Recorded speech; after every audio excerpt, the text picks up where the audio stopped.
Good day to all of you students. Today I shall teach you class 10th history chapter 3rd. Name of the chapter is The Making of a Global World and it's a part 5th of this chapter. Student, part 5th start from here. Our heading is Indian Entrepreneur Abroad. Indian जो भारत के जो उद्योगपति थे abroad में student. Growing food and other crops for the world market required capital. Growing food and other crops, और student जो food उगाना या जो ग्रेन उगाना, अनाज उगाना और जो दूसरी फसलें वर्ल्ड मार्केट के लिए प्रोड्यूस करना, स्टूडेंट रिक्वायर्ड कैपिटल. इसके लिए कैपिटल की ज़रूरत थी. Large plantation could borrow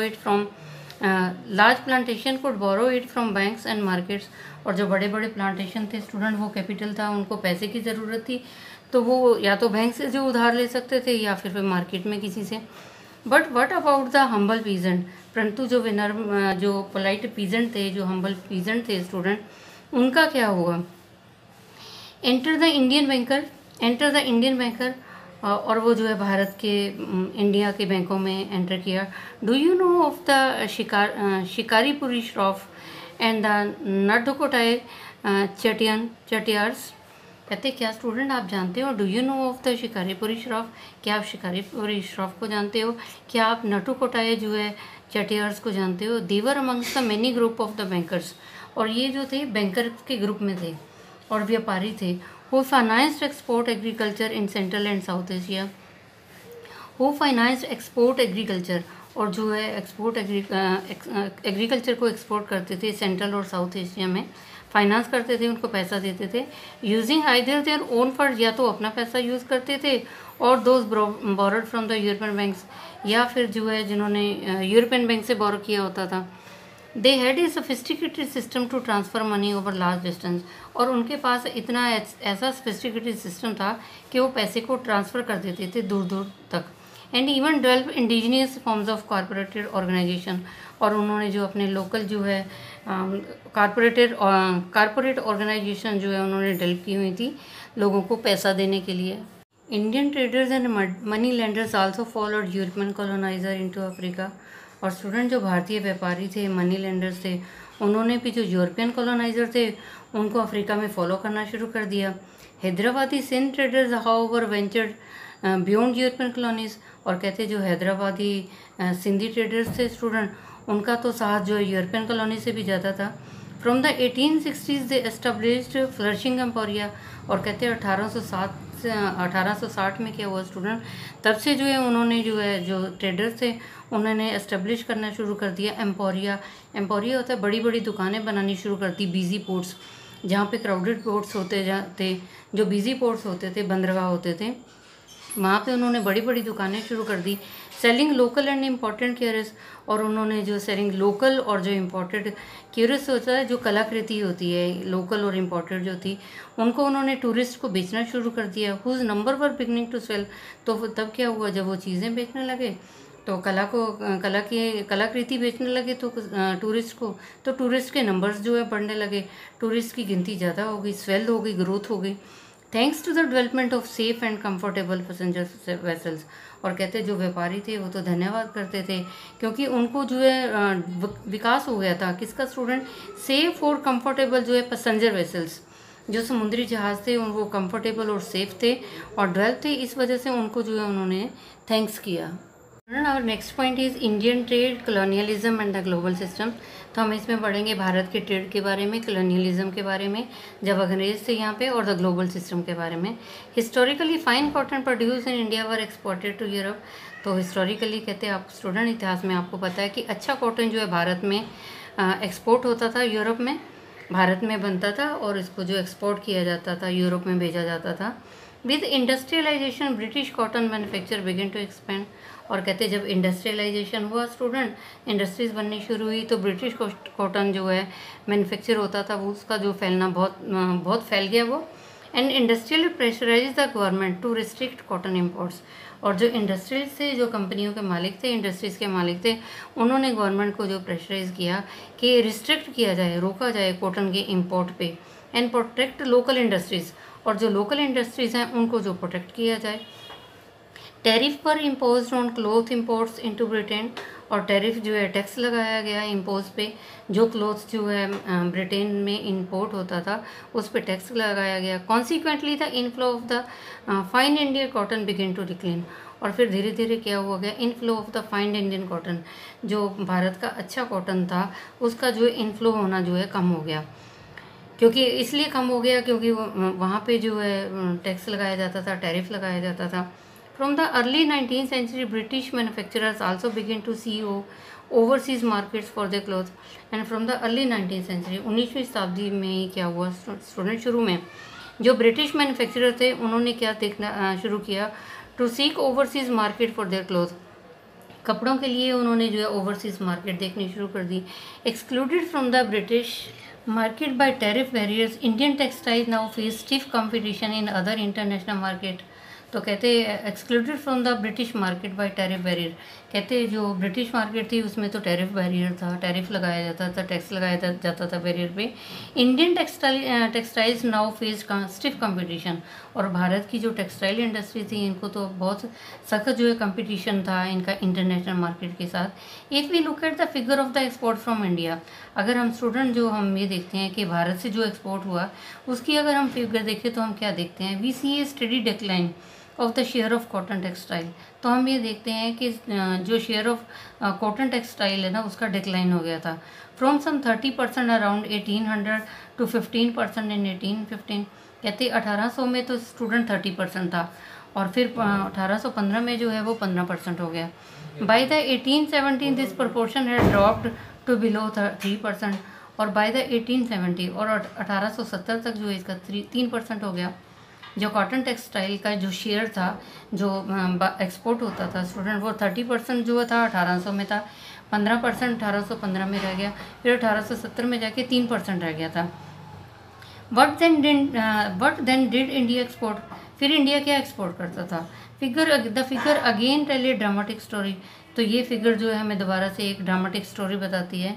while export of manufacturing decline rapidly, export of raw material increase equally fast. While export of manufacturers decline, कहते जो एक्सपोर्ट था मैन्युफैक्चर का वो तो कम हो गया, लेकिन एक्सपोर्ट ऑफ रॉ मटेरियल जो था वो ज़्यादा बढ़ गया था। तो स्टूडेंट क्या हुआ, बिटवीन 1812 से 1871 तक क्या हुआ था, the share of raw cotton export rose from 5% to 35%।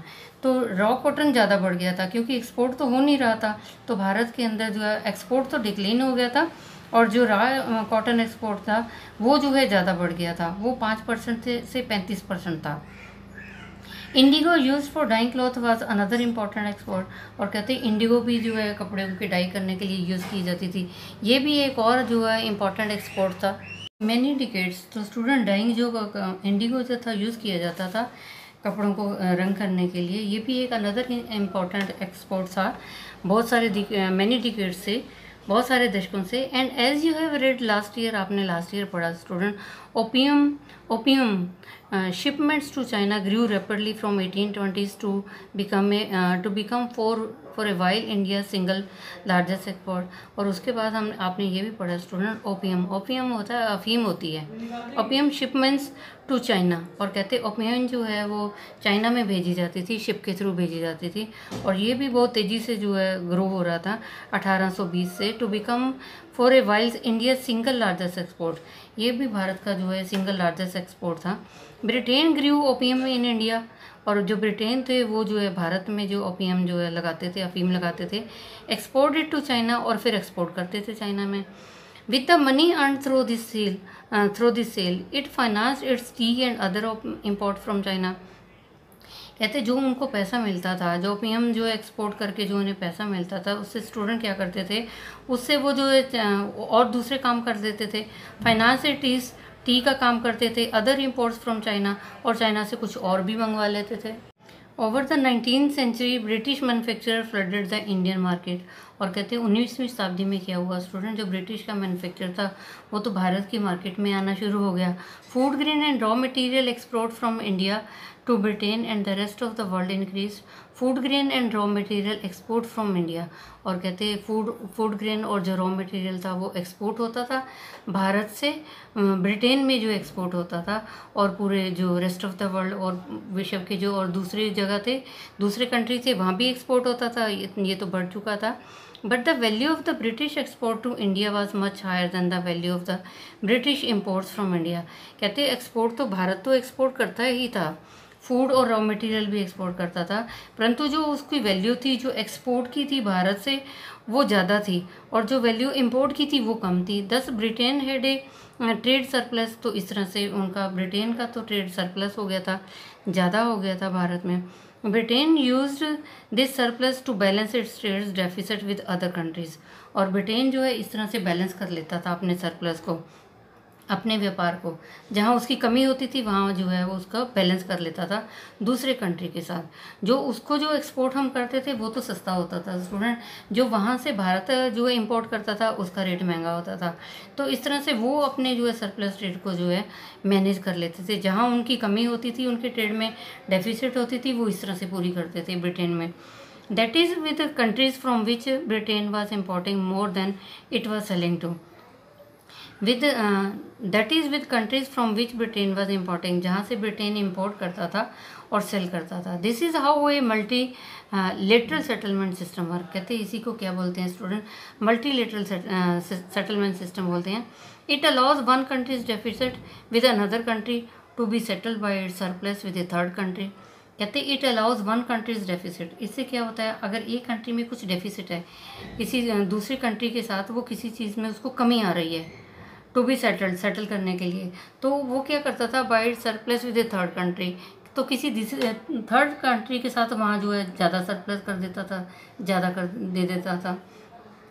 मतलब it allows one country's deficit with another country, एक कंट्री का दूसरे कंट्री के साथ तो कहीं डेफिसिट है, वहाँ से तो कमी है, तो फिर दूसरी जगह जो सरप्लस कर देते थे उस चीज़ को पूरा करने के लिए थर्ड कंट्री के साथ।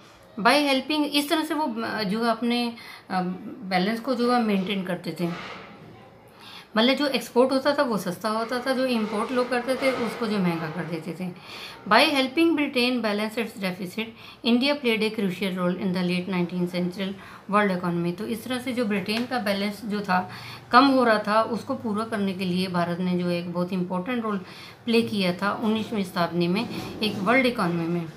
Britain trade surplus in India also helped pay the so called home charges, और जो ब्रिटेन का स्टूडेंट ट्रेड था सरप्लस था जो भारत में, जो ब्रिटेन का व्यापार भारत में ज़्यादा था, इससे क्या हेल्प मिलती थी उनको, इससे हेल्प मिलती थी आल्सो हेल्प पे the so called home charges.